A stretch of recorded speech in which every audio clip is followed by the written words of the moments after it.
So a little bit about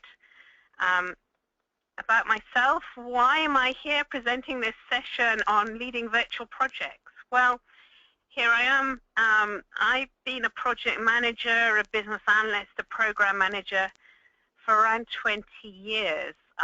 My focus is success in tricky projects, particularly those tricky aspects, so risk, ambiguous and changing requirements, virtual teams spread around the world, and stakeholders who'd rather run screaming in the opposite direction than come and really tackle the things that you need them to tackle on your project.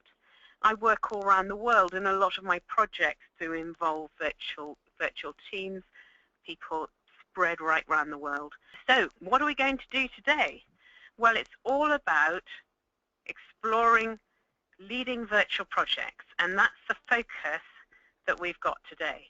And you'll notice that as we go through, I'm going to be writing on the screen. If you run virtual projects and you've never used this aspect of PowerPoint, really, I do commend it to you. It works very well. So we're here to explore leading virtual projects. The things we're going to do, introduce me and also the whole idea of virtual, what it means. Then we move on to what it means to be authentic as a virtual project leader. We'll look at engaging people. When you work with others, how do you engage them, which is one of the biggest things that I get questions about from people. We will look at adding complexity, the complexity of things like far time zones, when you've got different generations, when you've got different cultures, and so on. So let's carry on with this first one, the introducing Penny and virtual, and move to the next slide. So the first question that I have is, what do we mean by virtual? And you can see the picture there, which is drawn for me by Vanessa Randall, showing people in different places, both looking at the same screen. It doesn't have to be that everybody is in groups separate. My definition would be that at least one person, that's the trouble with these pens, you have to set it up to use the pen, at least one person is remote from the others. So you could have a team where everybody worked in the same building apart from one person, and so you need to work with this person who's far away as well. So at least one person is remote. I thought it would probably make sense to say a little bit about why I'm doing this. You know, I've got some background, but why virtual? Why Penny? Why virtual? So I thought it would be helpful to tell you a little bit about my story. And there's a reason for telling you about my story, because actually stories are ways that you can really engage people. If you tell people a story or use narrative form, people are much more likely to remember it than if you just tell people facts or things in order. In the story format, it seems to have a way of hooking in to our brains and people remembering it. So yeah, let me tell you my story. How did I get involved in virtual work? Well, I had a big global program that was about to start with a huge kickoff in New Jersey in the States in mid-September 2000. Some of you might have twigged what's coming up. It was a global program, and I was flying to New York on the 13th of September 2000. I can remember it. Yeah, the tickets, I think I was flying into Newark, New York, 13th of September.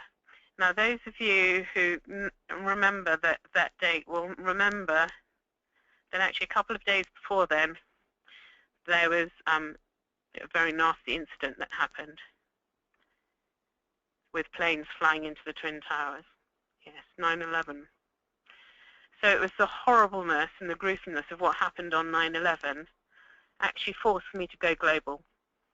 Because when 9/11 happened, there was actually no way that the company I worked for was going to let anyone travel, especially not 2 days afterwards into New York. So we had to kick off that global program virtually. I had a few things that were helpful for me. First of all, I had been trained as a facilitator, very useful for projects and program managers and business analysts and all those involved in projects. So I knew a lot about how to engage and work with groups of people. I just had always done it face-to-face, so you have your group there, face-to-face. I had never done it virtually, really, before then. So there was a lot to learn, and there were lots of people who helped me. So after that, I realized, actually, this can work, and I tried various things and learned how to do it. I worked on a big project around getting rid of the worst forms of child labor in West Africa. I worked for Mars at the time, so a cocoa industry project. I did various internal projects inside Mars, and then getting on for 9 years ago, I left to set up as a consultant. A while ago, I was also involved in some research on actually, does the story format, if you talk with people virtually, does a story format work better than normal formats for people remembering information and for building good relationships? And it came out very strongly that using a narrative format, a story style, helped people to remember and be engaged. So that was it's really fun working with people around the world, and also Stephen Thorpe got his PhD out of that, so that was great. Now in my consultancy, I do an awful lot of things virtually. So I have a virtual mentoring group. I haven't met some of the people I mentor. I have a virtual team who work with me and for me. I do ongoing support of people virtually. I am writing my next book on virtual leadership, and also the books that I've written, I've worked very closely with the other people who've contributed to them, and it's often been virtual. I run online training programs and also run virtual summits, so there's an awful lot that I do virtually. So that's, I suppose, my virtual story. Let's hope that other project managers don't need something as awful as 9/11 to kickstart them on the road to really studying how to work and develop your virtual leadership. Okay. Right, so that was my story, and I hope that you'll remember, hopefully find that story about 9/11 actually sticks with you. Maybe next time you bump into me or maybe comment on Twitter, you'll remember that. So let's move on to the leadership model. And this is something, well, it's the beginnings of something that I've developed for my book. So this is a simplified model. Let me just switch across. What I'm going to do now is use a different program. This is just a drawing program, and I'm going to be using this just to sort of have something that we build up during the session, and this will be shared with you when we do the outputs as well. So my leadership model has these concentric circles.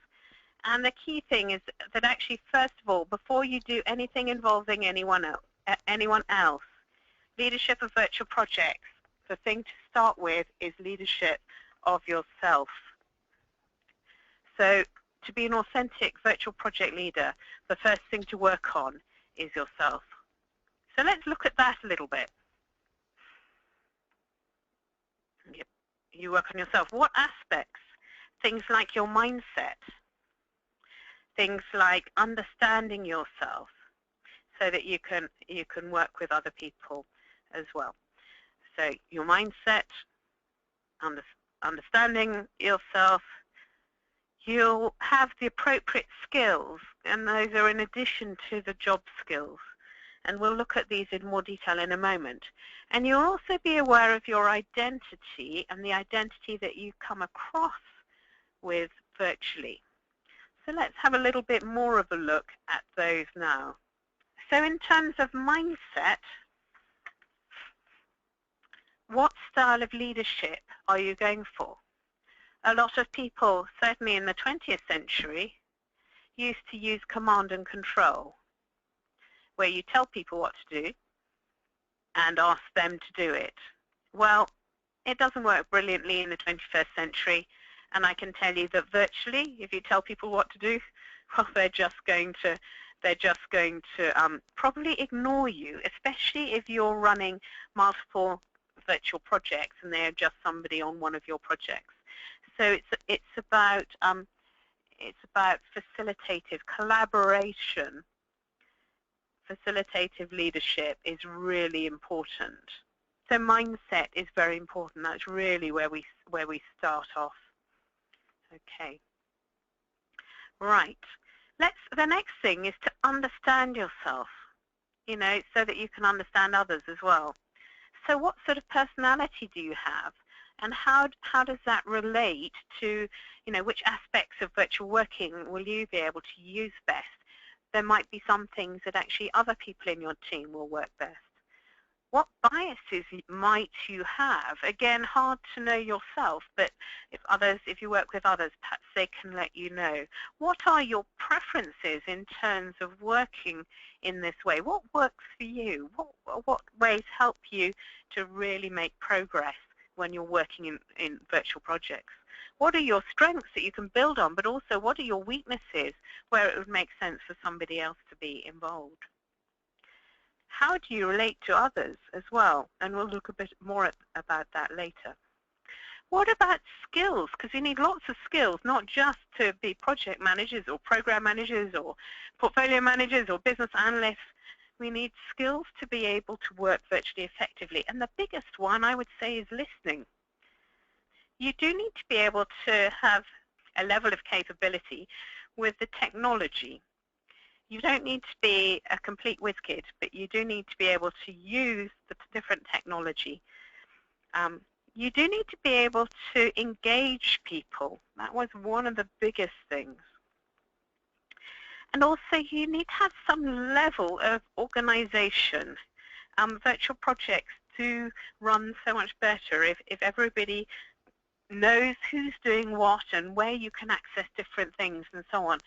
Probably more so even than a project where people are face-to-face.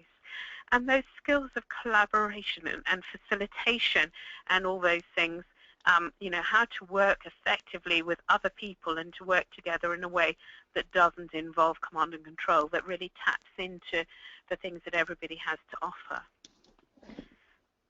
Hello, was that Penny? I'll just comment on the Penny, I'll just comment on the technology because we've had somebody who's saying that not having the correct technology is sometimes a major challenge when they're running virtual teams. So I'm hoping that at some point you may say a bit more about that. I'm sure there are other people or the delegates who would probably want to know a bit more about that. Yes, certainly with technology. You know, it depends which ones you can use. We will look at that a little bit more. But in terms of technology, I mean, the COCO project that I was working on, which involved obviously a lot of people in various parts of West Africa, on that one, although it would be lovely to have had the sort of shared screen that we have now and video conferencing and all those extras, actually in the end, the easiest one to use, and this is 10 years ago, in those countries, perhaps away from big towns where broadband wasn't easily available, was actually we tended to fall back on conference calls because people could get mobile signal pretty much anywhere where they were. So technology, you need to have the skills to be able to operate it, but also the skills to know what your backup is and to think about how you can use it, you know, if things do go wrong. Okay. We'll certainly come back to technology in a moment. And Terry, do carry on, you know, and join in the discussion if you'd like to. The next thing we're going to look at is around identity. So what about your identity? What is an authentic identity that you can share with the people who you're working with virtually? Let's move now to identity and think a little bit more about this, because this is something that I don't find very often being talked about with project managers. So there are two aspects of identity. There's tangible and there's intangible. Tangible are those aspects that you can see. You know, they're very visible. You know, it would be hard to hide really. But there are also lots of intangible aspects to identity. So you can't, you know, they're not immediately visible. And we'll go into some of these in a moment. And it's with a combination, you'll be thinking about which aspects of my identity does it make sense for this particular group, which aspects will help us to build common ground and to work together effectively. So here's the information on those. So tangible, what things come across straight away? Well, appearance does. Well, certainly in face-to-face meetings. But if you are working virtually, maybe it's less important because you're not so visible, perhaps. So if you do this sort of thing, what do I look like at the moment, actually probably doesn't matter to people. Ethnicity, again, you can probably tell that I'm a Brit. The sort of background that I have, you can tell from my accent, probably many of you. So there's a lot there that will come across quite powerfully to people. And again, when it's virtual, maybe that's less strong. Your generation, I don't know if you can guess, but I would fit very much in the Generation X. So younger than the baby boomers, but with generations below who maybe are have different ways of working virtually. I'm constantly surprised by my children who, when they're in primary school, their way of playing with their friends after school would be to go into a great big virtual Arctic scene and play as penguins. And now they are communicating all the time with their friends using something called Snapchat. Much less around sort of voice-based. When I was a teenager, I'd be on the phone to friends. Now there's much more sort of messaging happening. But the generation that you come in might be a way to build links to your colleagues. Or again, it might be a barrier that maybe you want to pull back from a little bit. What gender are you? Again, for me, it's very visible when I work in the Middle East. Maybe that can be, that might be a little bit of an issue, but then other things become more important. So let's look now at the intangible side. So I won't go through all of these in detail. That's something I'm doing for my book, but just to take an example, when I work in the Middle East, there's quite one of your intangible things that people wouldn't know straight away from looking at you or interacting with you, is your focus on lifelong learning. So I'm somebody who has a doctorate from Cambridge and who's continued studying and writing books and so on, and lifelong learning is a real focus. So for me, when I'm working in the Middle East, actually that's something that is quite well respected. So I might not put so much focus on my gender, but for me, having that educational background and having that ongoing learning is important. Okay, Terry, some thoughts from you, perhaps? So Penny, before we move on, I was just wondering, do you find that when people are having to lead virtual teams, then you're having to work harder to get those identity cues, which is so much easier when you're face-to-face? Well, the thing is, the tangible ones are easier face-to-face, but sometimes, and maybe for women and people of certain ethnicities and so on, maybe that doesn't always help you with everybody in your projects. So the nice thing about virtual is you can think, well, which combinations of my identity do I really want to focus on? And I think as well, these are all the things that we need to think about, the identities of the people on our teams. Where can we build a common ground with the other people there as well? So something to really think about, and something that I don't think we do very much as project people. So again, these ideas come from the book Cyber Connecting, which was written by Pia Abraham and came out through Gower this year. And what's really interesting is that she's an anthropologist, and she's applying her anthropological studies and ideas to virtual working, which I'm finding fascinating, and I suspect some of you will. So I'm interviewing her for my book as well. So the next thing to do is to look at working with others and engaging people. So I'm going to go across to the model, and we'll build the next stage, which is working with others. And I'll draw a picture of a few little people working together, although actually, technically speaking, if you're on a virtual project, you're unlikely all to be sitting together. So we've just talked about all those aspects of understanding yourself, but of course, exactly the same aspects are really good ones to use when you're thinking about understanding and working with others. Because those skills that we talked about for you as a virtual project leader also come into play in terms of the individuals. So command and control, they might be expecting command and control, but actually they also need to display leadership. And especially if you're doing collaboration, you're displaying facilitative leadership, and you want teams that actually will step up to do what's needed in a virtual team. Guess what? They also need to have a leadership mindset and a collaboration, facilitation type style way of working. And guess what? Also, it helps if the people you're working with understand themselves. What are their preferences? You need to understand yourself, but also the others. They need to understand themselves. You need to understand these things. What are their strengths and weaknesses? What do they prefer to work on as we go through? What skills do they need? Yep, of course they need the job-related skills to work with you on the project, but they also need to be able to collaborate. They need to be organized to some extent. They need to be engaged, but also the aspects that they are running, they need to engage other people in the team. They need to have rudimentary, they need enough knowledge of the technology, and they also need to be able to listen. A lot of you said that, detecting conflict and dealing with it as a virtual project leader was really important. And really a lot of that is around listening.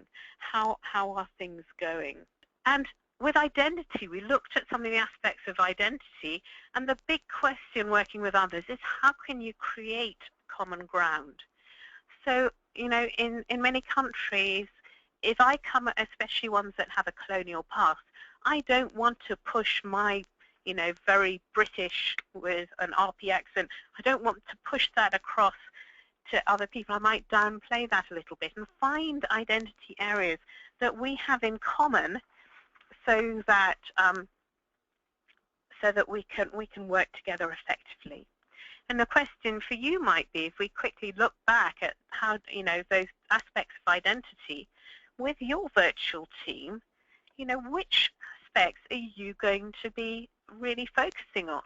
Are you from a similar generation to the other people in your group? If so, maybe that's a good way to build common ground. And so on. It may well be that some of these intangible ones then become more important. What's your perspective on learning? I said that's one that's really important for me, and often with the people who I'm writing for or who are involved in sessions that I'm working with. So all sorts of things. How can you find a way? And I've just seen somebody from the Benefits Management SIG has tweeted about the book Cyber Connecting the Three Lenses of Diversity from Gower Publishing. And this is Priya's book where she lays these out, and other different lenses that you can use. Identity is one of the lenses. You may have seen this box before. If not, this is one of the most straightforward but also one of the most useful tools or ways of understanding virtual working that I've ever found. So if we think about technology options for working together as groups, same time, same place, that would be a face-to-face meeting. Okay, face-to-face meeting. That's where you have lots of people in the same place at the same time. Different aspect of the box, same place and different times. This is the sort of thing, this is not virtual, this is when you might have a war room. Perhaps you have a room in a building if you're working together on a project and you have posters all over the walls, with your Gantt charts and your Kanban boards, whatever it might be. So when we're working virtually, we need to work differently in this different place area. So if we're working in different places and we're at the same time, then this would be a typical virtual meeting. So you can imagine all the sort of technology that are used for virtual meetings. So we have things like conference calls, We have things like, well, like this, I suppose, webinar, shared screen, video conferencing, Skype, all of those. They would fall into this. And this is typically where people focus when they think about doing virtual leadership. They think about how do we run those virtual meetings. Shared screen, video. I'll put video down as well. And I think there's a whole area that people maybe neglect a little bit, or perhaps this is changing. Certainly things like Elizabeth Harron's book around social media and projects would certainly concentrate on this box on the right-hand side. Not all virtual working is done at the same time. A lot of it, in fact most of it I would say, is done actually when people are at different times, especially if you have a range of time zones on your project. So let's have a quick look. So this would be things like social media. I'm just looking at the Twitter feed, things that people are saying. That's obviously, I'm probably looking at it a few minutes after the people have said it, but it's there, and you can have things that come in, and you can respond to them, you know, hours or days later. Other things, you might have some sort of forum. You might have some sort of shared area for your team. A lot of people are using SharePoint, things like that. I suppose you could put the email in there as well. So all the things that support you to work together effectively as a group when you're not together, or at least when you're not together and when you're not all connected at the same time. And this is something I've recently joined the Program Management SIG of the APM, and I'm going to do a call out to the people who run that, just saying I've been really impressed how they use shared areas and boards, Kanban boards and so on, to help us all to work together, even though we very rarely meet up, or very rarely actually are on our calls when we're all present at the same time. So choose the appropriate options, and remember to make good use of this different time, different place. Works well. This is the one that most people wanted. I think, was it 70%, something like that? What works when engaging people? And there are really three things that I found that work better than other things. These are the 3 stars for engaging people. And it's also probably why I'm doing this webinar like this. These are the 3 things: visuals, narrative form, and faces. Okay, let me tell you a little bit about these things and what I mean by them and why they work. So something that's very, very useful is faces. You will have noticed Facebook. You know, I have lots of friends all around the world. Many of them are on Facebook, and it's seeing the headshot of this person who is a friend of mine that I might not have seen for many years, but I see their face, and it almost feels, I feel connected. So think about how you can use faces. I'll show you an example in a moment. So an example is coming up, how you can use faces to help connect your virtual team. Engaging people, the narrative form, that's a slightly longer way of saying stories.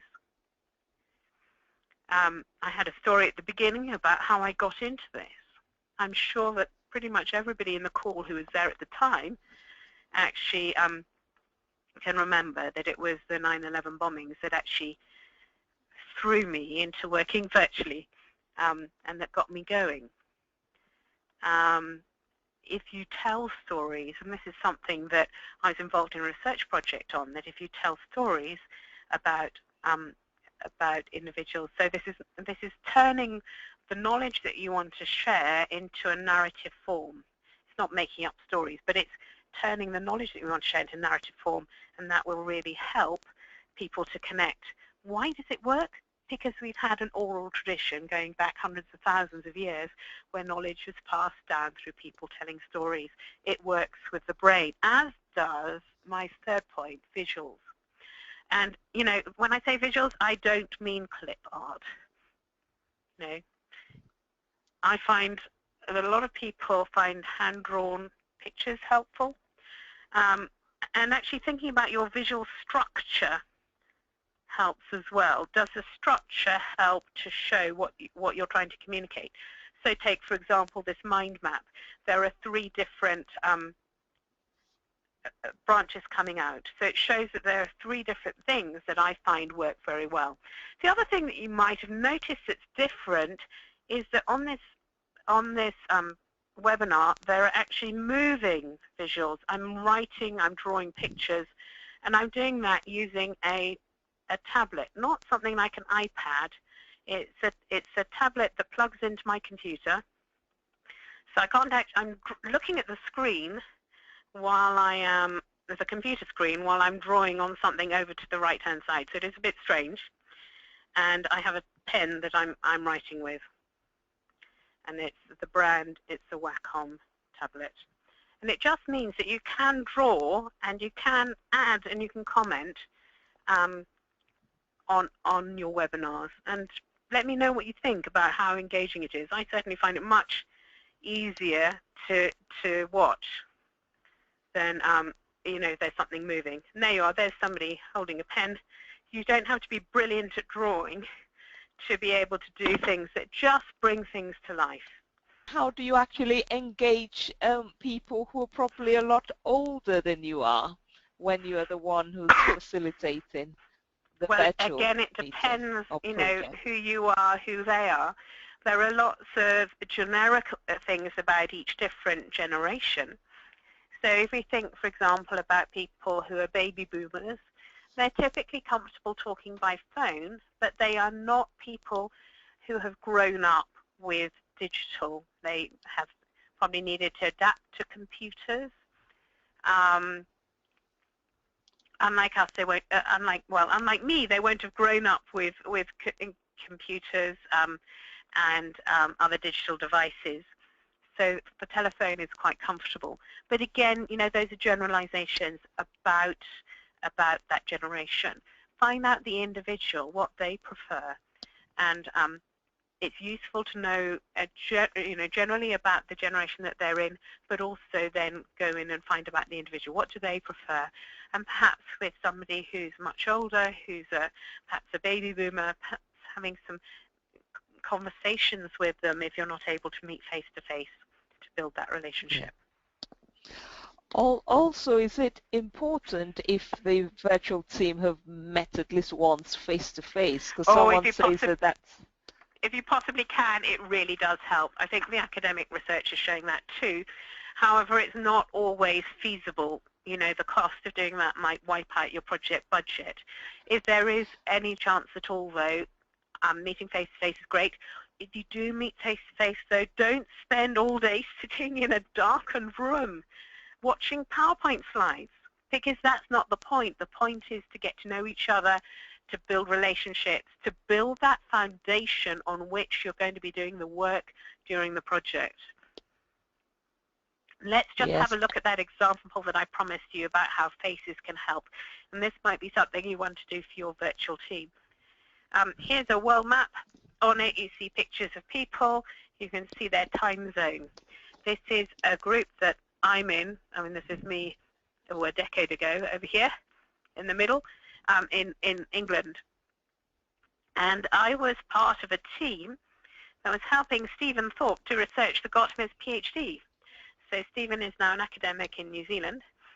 And all of us worked together to explore the difference between normal ways of communicating and the narrative form or stories in building relationships and connections. And his research came out very strongly that using a narrative form, so a story form, was much more memorable and build relationships better. I also found that something like this, I had this printed whenever we were in our calls, which tended to be 10 o'clock at night for me. Poor old John, it was 11 o'clock at night when they started in the Netherlands. For Chris in Singapore, you know, it would be early in the morning, you know, before breakfast.